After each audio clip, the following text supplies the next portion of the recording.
அம்மையார் பிரேமலதா விஜயகாந்த் மற்றும் விஜய பிரபாகரன் இருவரும் போட்டியிடக்கூடிய தொகுதி. மேலும் தேமுதிகவிற்கு ஒதுக்கப்பட்டுள்ள இடங்கள் எங்கெங்கு யார் யார் போட்டியிடுகின்றார் என்பது குறித்தான ஒரு சில செய்திகளுடன் இன்றைய காணொலி வரவிருக்கின்றது. நீங்கள் நமது வலைவலிக்கு வருவது புதியதென்றால் மறக்காமல் நம்ம சேனலை சப்ஸ்கிரைப் செய்து வைத்துக் கொள்ளுங்கள். பெல் பட்டனை அழுத்துங்கள். வாருங்கள் காணொலிக்குள் செல்லலாம். ஐயா கேப்டன் அவர்களுடைய மனைவியும் மேலும் அன்னியார் பிரேமலதா விஜயகாந்த் அவர்கள் எந்த இடத்தில் போட்டியிடுகிறார் என்றால் விருத்தாசலம் தொகுதியில் அவர் தங்களுடைய 2026 சட்டமன்ற தேர்தலுக்கான தேர்தலில் இடுகிறார் என்றுதான் கூற வேண்டும். மேலும் விஜய பிரபாகரன், நம்முடைய கேப்டன் அவர்களுடைய தவப்புதல்வன் விஜய பிரபாகரன் அவர்கள் போட்டியிடக்கூடிய தொகுதி எதுவென்றால் விருதுநகர் தொகுதியில் அவர் போட்டியிடுகிறார் என்ற செய்தி வெளியாகி இருக்கின்றது. இந்த தேர்தலில் தேமுதிக மற்றும் திமுக தலைமையிலான கூட்டணியில் இணைந்து 10 தொகுதிகளுக்கு போட்டியிடுகின்றது என்பது குறிப்பிடத்தக்கது. 2026 தமிழ்நாடு சட்டமன்ற தேர்தலில் தேமுதிக சார்பில் போட்டியிடும் முக்கிய வேட்பாளர்கள் தொகுதிகள் குறித்து விவரங்கள் இதோ உங்களுக்காக. விருதாச்சலம் பிரேமலதா விஜயகாந்த் அவர்கள், விருதுநகர் விஜய பிரபாகரன் அவர்கள், தருமபுரி இளங்கோவன் அவர்கள், ஓமலூர் ஏஆர் இளங்கோவன் அவர்கள், சேலம் மேற்கு அலகாபுரம் மோகன்ராஜ் அவர்கள், பல்லாவரம் அனகை முருகேசன் முருகேசன் என்று அழைக்கக்கூடிய அனகை முருகேசன் அவர்கள், திருத்தணி கிருஷ்ணமூர்த்தி என்று அழைக்கக்கூடியவர், குடியாத்தம் தனி தொகுதியில் கோபி பிரதாப் என்பவர் போட்டியிடுகின்றார், போலூர் டிபி சரவணன் என்பவர் போட்டியிடுகின்றார், மயிலம் எல் வெங்கடேசன் அவர்கள் போட்டியிடுகின்றார் வரக்கூடிய 2026 தேர்தல் என்பது குறிப்பிடத்தக்கது. தேமுதிக வேட்பாளர்கள் அனைவரும் தங்களது பாரம்பரிய சின்னமான முரசு சின்னத்திலேயே போட்டியிடுகின்றார்கள்.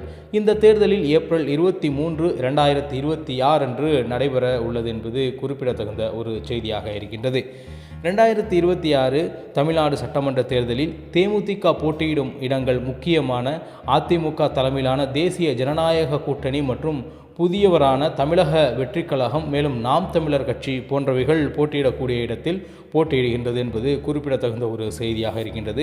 இந்த கட்சிகளுக்கு மிகப்பெரிய ஒரு சவாலாக தேசிய முற்போக்கு திராவிட கழகம் அமையும் என்பதில் மாற்று கருத்தே இருக்க முடியாது. குறிப்பாக அதிமுக கூட்டணிக்கு என்டிஏவிற்கு தேமுதிக தற்போது திமுக தலைமையிலான மதச்சார்பற்ற முற்போக்கு கூட்டணியில் இருப்பதால் மிகப்பெரிய ஒரு சவாலாக அமையும். கடந்த தேர்தலில் தேமுதிக மற்றும் அதிமுக ஒரே கூட்டணியில் இருந்ததால் தேமுதிகவின் வாக்குகள் தற்போது திமுக கூட்டணிக்கு செல்வது அதிமுகவுக்கு ஒரு பின்னடைவாக ஏற்படலாம் என்று அரசியல் ஆய்வறிஞர்கள் கூறுகின்றார்கள்.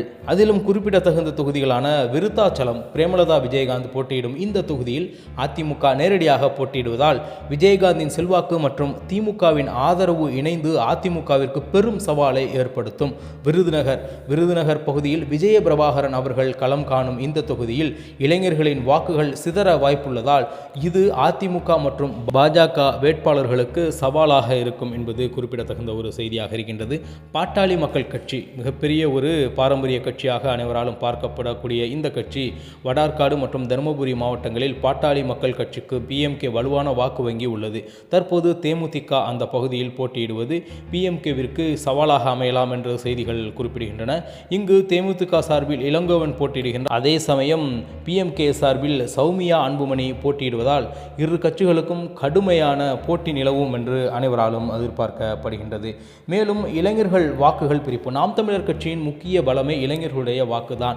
முதன்முறை வாக்காளர்கள் தான் தற்போது தேமுதிக சார்பில் விஜய பிரபாகரன் போன்ற இளைய தலைமுறையினர் களம் இறங்குவதனால் மிகப்பெரிய அளவிற்கு தேமுதிக வாக்குகளால் நாம் தமிழருக்கு பாதிப்பு இருப்பதை நம்மால் ஒற்றுக்கொண்டுதான் ஆக்க வேண்டும். மேலும் வாக்கு வங்கி பாதிப்பு. நாம் தமிழர் கட்சி கடந்த தேர்தலை குறிப்பிடத்தக்க அளவு வாக்கு சதவீதத்தை பெற்றிருந்தாலும் இந்த தரவையில் தேமுதிக தற்போது திமுக தலைமையிலான வலுவான கூட்டணியில் இருப்பதால் அக்கூட்டணியின் வாக்குகள் ஒருங்கிணைக்கப்படுவது தனித்து போட்டியிடும் நாம் தமிழர் கட்சிக்கு கூடுதல் நெருக்கடியை தரலாம் என்று அரசியல் ஆய்வறிஞர்கள் கூறுகின்றார்கள். 2026 தமிழ்நாடு சட்டமன்ற தேர்தலில் திமுக கூட்டணியில் இணைந்திருப்பது தேமுதிகவிற்கு அரசியல் ரீதியாக ஒரு பெரிய முக்கியமான திருப்புமுனையாகவும் அதே சமயம் அக்கட்சிக்கு கூடுதல் பலத்தையும் வழங்குகிறது.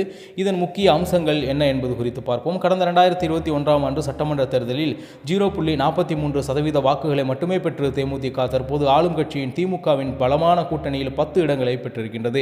இது அக்கட்சி தனது அரசியல் இருப்பை நிலைநிறுத்திக் கொள்ளவும் மீண்டும் ஒரு குறிப்பிடத்தகுந்த மக்கள் சக்தியாக உருவெடுக்க நல்ல ஒரு வாய்ப்பாகவும் அனைவராலும் பார்க்கப்படுகின்றது. இரட்டை இலக்க தொகுதிகள். சிறிய கட்சிகளுக்கு குறைவான இடங்களே ஒதுக்கப்படும் சூழ்நிலை சூழ்நிலையில் காங்கிரசிற்கு அடுத்தபடியாக தேமுதிகவிற்கு 10 தொகுதிகள் வழங்கப்பட்டுள்ளன. இது அக்கட்சியின் பேரம் பேசும் திறனை அதிகரித்துள்ளதாக பார்க்கப்படுகின்றது.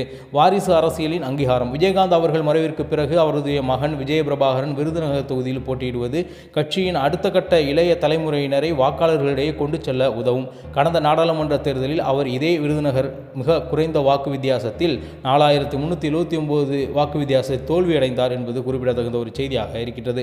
அவருக்கு அந்த தொகுதியில் இருக்கும் செல்வாக்கை நிரூபித்து காட்ட வேண்டிய கட்டாயத்தில் இந்த முறை அவர் தொகுதியில் களம் காண்கிறார் என்றுதான் கூற வேண்டும். பாரம்பரிய வாக்கு வங்கி மீட்பு. கட்சியின் பொதுச் செயலாளர் பிரேமலதா விஜயகாந்த், கேப்டன் விஜயகாந்த் வெற்றி பெற்ற விருதாச்சலம் தொகுதியில் போட்டியிடுவது தொண்டர்களிடையே உணர்ச்சிகரமான உத்வேகத்தை ஏற்படுத்தி இருக்கின்றது.